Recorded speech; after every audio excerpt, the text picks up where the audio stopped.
The coalition fighting the Houthi rebel movement imposed a blockade last month after a missile was fired towards Riyadh, and has yet to continue the flow of much-needed supplies to millions caught in the fighting. "Unfortunately, I can't tell you there has been an easing of the blockade," Green told Reuters.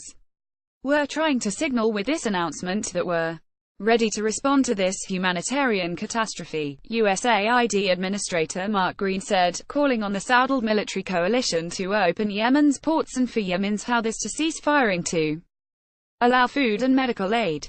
Green said he was deeply concerned on so many fronts about the crisis in Yemen, but in particular the failure to get fuel into the country so people have access to clean water. That means a number of communities are either without clean water or will be very shortly, and in both cases that is a terrible concern from the cholera perspective and the survival perspective, he added.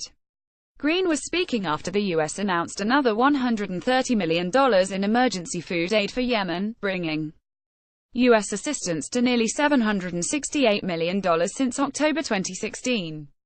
The new funds includes nearly $84 million in U.S. food aid and $46 million in emergency disaster assistance.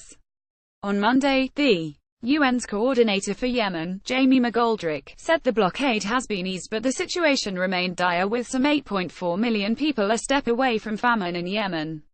Last week, Washington warned Saudi Arabia that concern in Congress over the humanitarian situation in Yemen could affect U.S. assistance to allies in the Saudiled coalition, including the U.S. refueling of coalition jets and some intelligence sharing.